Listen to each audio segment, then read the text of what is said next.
Medical ও dental কলেজে ভর্তি ইচ্ছুক ভাইয়া ও আপুরা, তোমাদের সবাইকে আজকের ক্লাসে শুভেচ্ছা।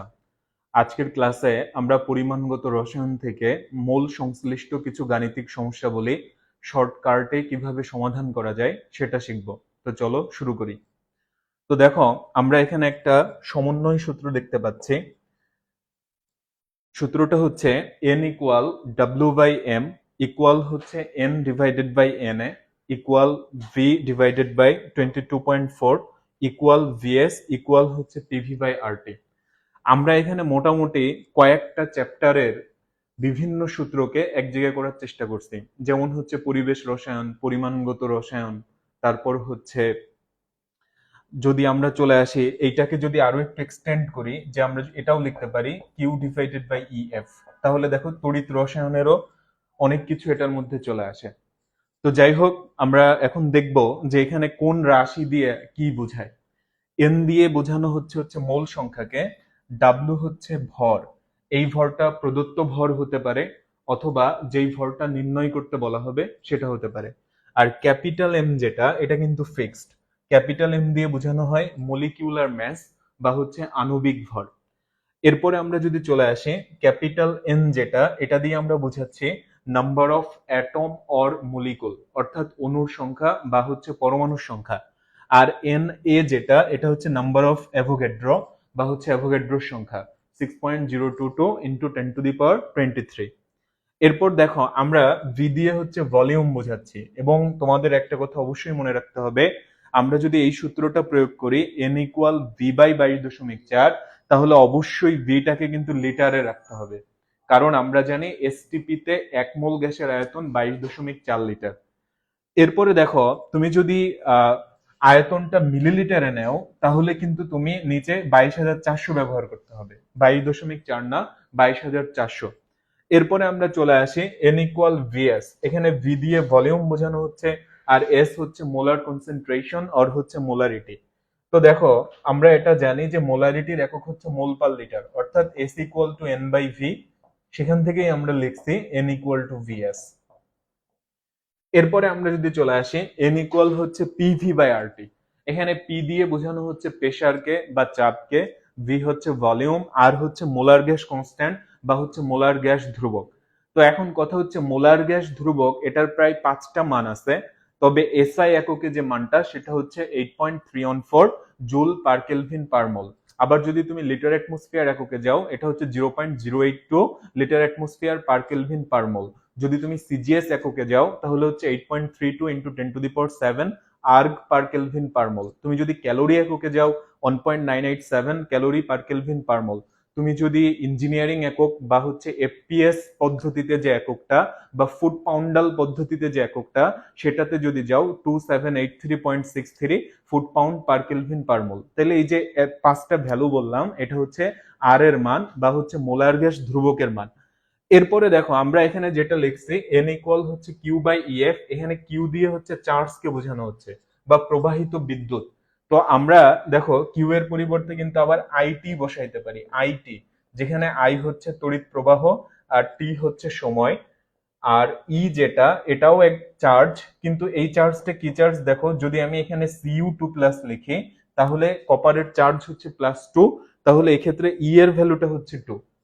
আর এফ হচ্ছে ফ্যারাডেস কনস্ট্যান্ট বা ফ্যারাডের ধ্রুবক 96,500 কুলম্ব। তাহলে এই ছিল মোটামুটি এই রাশিগুলার পরিচিতি। এবার আমরা গাণিতিক সমস্যা সমাধানে চলে যাই। তো দেখো, আমাদের প্রথমে যে প্রবলেমটা সেটা হচ্ছে একটা পানির অণুর ভর কত। তাহলে এই সমস্যাটা আমরা কিভাবে সমাধান করব? আমাদের কি চাইছে? একটা পানির অণুর ভর, তাহলে অণুর সংখ্যার সাথে ভরকে কানেক্ট করতে হবে। আমরা কি লিখব? W by capital M equal to হচ্ছে n ডিভাইডেড বাই n। এবার আসি, আমাকে W বের করতে বলা হচ্ছে, আর পানির আণবিক ভর কত? 18। একটি পানির অণু, তাহলে n এর মান হচ্ছে 1, আর এটা হচ্ছে অ্যাভোগাড্রো সংখ্যা 6.022 ইন্টু 10⁻23। এখন মেডিকেল অ্যাডমিশন টেস্টে যদি এই প্রশ্নটা আসে, তোমাকে ক্যালকুলেটর ইউজ করতে দেওয়া হবে না, তাহলে তুমি হাতে কিভাবে করবা? তুমি যে কাজটা করবা সেটা হচ্ছে, প্রথমে এটাকে উপরে তুলে দাও 10⁻23, আর এদিকে 18 নিলে 18কে যদি তুমি 6 দিয়ে ভাগ দাও, তাহলে 3 পাওয়া যাবে। অর্থাৎ অ্যান্সারটা 3 ইন্টু 10⁻23 বা অ্যাপ্রক্সিমেটলি 3-এর কাছাকাছি কিছু একটা থাকবে। অপশনে তুমি যেটা 3-এর কাছাকাছি দেখবা সেটা 2.99 হতে পারে, আবার হচ্ছে যদি 3 দেওয়াও থাকে তাহলে ওইটাই তুমি দাগাই দিবা। এই হচ্ছে বিষয়। তাহলে দেখো এটা যদি আমরা ক্যালকুলেটরে সলভ করি অ্যান্সারটা এরকম আসবে 2.99 ইন্টু 10⁻23।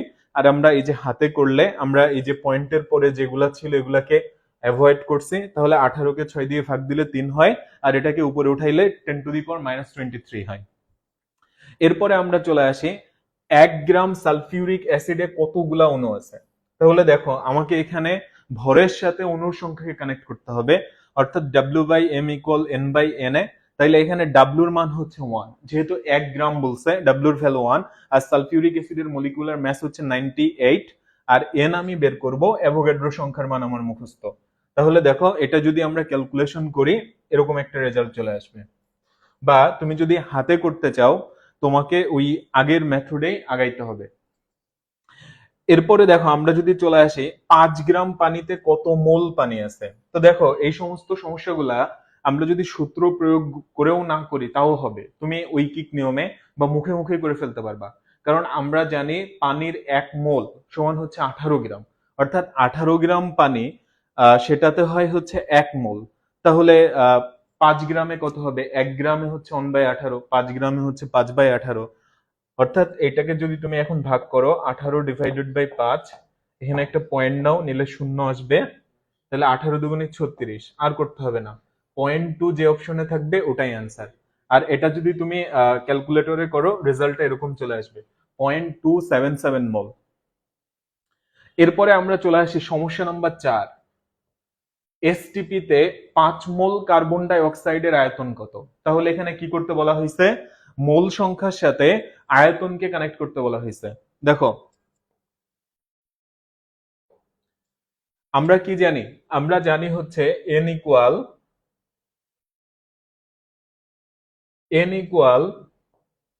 v divided by 22.4।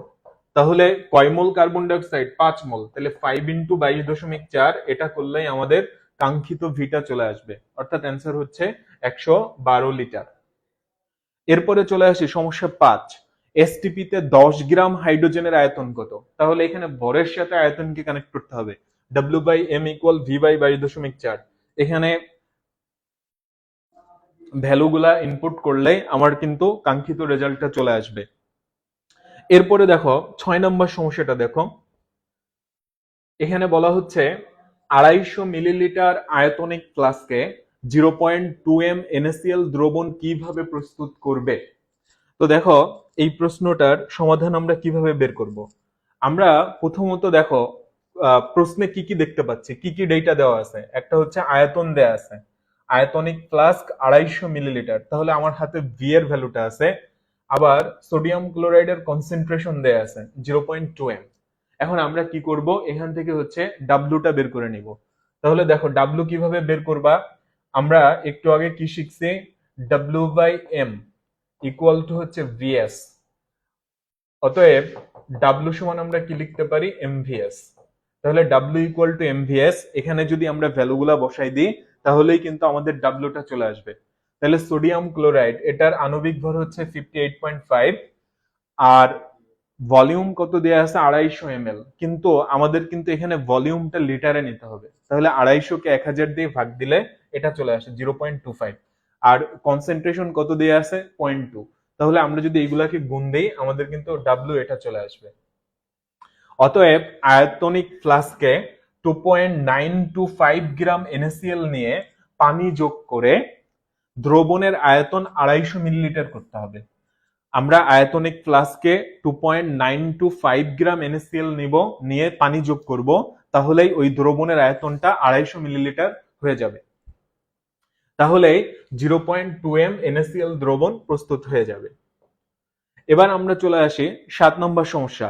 এখানে বলা হচ্ছে 2 লিটার 0.1 m সোডিয়াম কার্বনেট দ্রবণে কি পরিমাণ সোডিয়াম কার্বনেট আছে? তাহলে একই সূত্র, W = MVS। যেখানে আমার m এর ভ্যালুটা হচ্ছে 106, যেহেতু সোডিয়াম কার্বনেট, আর ভলিউম দেওয়া আছে 2 এবং এটা লিটারেই দেওয়া আছে, আর কনসেন্ট্রেশন হচ্ছে 0.1, যেটাকে আমরা 1/10 লিখতে পারি। তাহলে দেখো 2 এদিকে কাটাকাটি করলে 5 থাকে, 106/5, তাহলে কত হবে? 5 দুগুণে 10, 21, অর্থাৎ 21 পয়েন্ট সামথিং চলে আসবে। সমস্যা 8, 250 মিলিলিটার দ্রবণে 20 গ্রাম সোডিয়াম কার্বনেট থাকলে সোডিয়াম কার্বনেট দ্রবণের মোলারিটি কত? তাহলে দেখো আমার এখানে ডাব্লিউর ভ্যালুটা দেয়া আছে, এম এর ভ্যালু মুখস্থ, সোডিয়াম কার্বনেট ভলিউম দেয়া আছে, তাহলে মোলারিটি বের করতে হবে, অর্থাৎ এস বের করতে হবে। এস ইকুয়াল W/mv, এখানে বসাই দিলে আমার কিন্তু কাঙ্ক্ষিত রেজাল্টটা চলে আসবে। এরপরে চলে আসি সমস্যা 9, 0.75 সোডিয়াম কার্বনেট দ্রবণে 20 গ্রাম সোডিয়াম কার্বনেট দ্রবীভূত থাকলে ওই দ্রবণের আয়তন কত মিলিলিটার? তাহলে দেখো এখানে কনসেন্ট্রেশন দেওয়া আছে, তারপরে ডাব্লিউ দেওয়া আছে, ভি বের করতে হবে, অর্থাৎ ভি ইকুয়াল টু W/ms। এটাতে বসাই দিলে আমাদের কাঙ্ক্ষিত উত্তরটা চলে আসবে।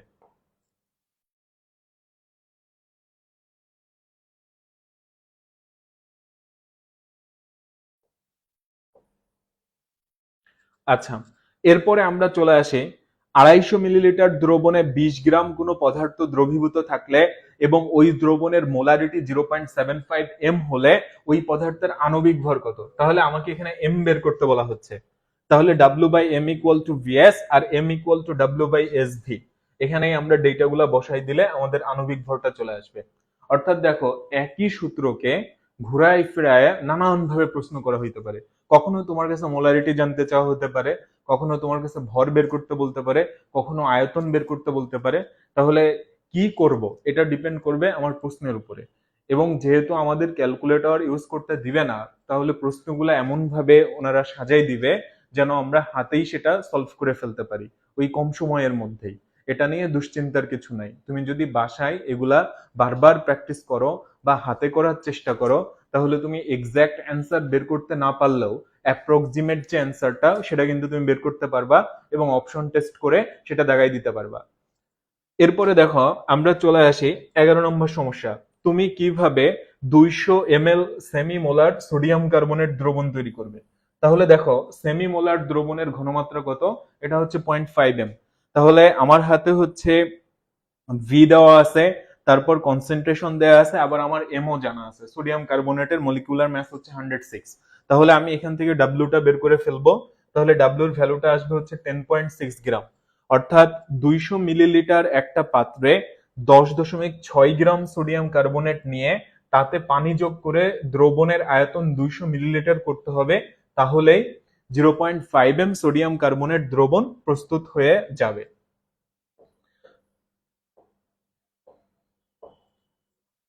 তো ভাইয়া ও আপুরা, আজকের ক্লাস এ পর্যন্তই। তো তোমাদের সবার কাছে অনুরোধ থাকবে আমাদের এই ভিডিওগুলা তোমাদের ব্যাচমেটদের সঙ্গে বা জুনিয়রদের সঙ্গে বা হচ্ছে যারা second time medical admission test দিবে তাদের সঙ্গে বেশি বেশি করে শেয়ার করবা, যেন তারাও উপকৃত হতে পারে। তোমাদের সবার জন্য অনেক অনেক শুভকামনা রইল।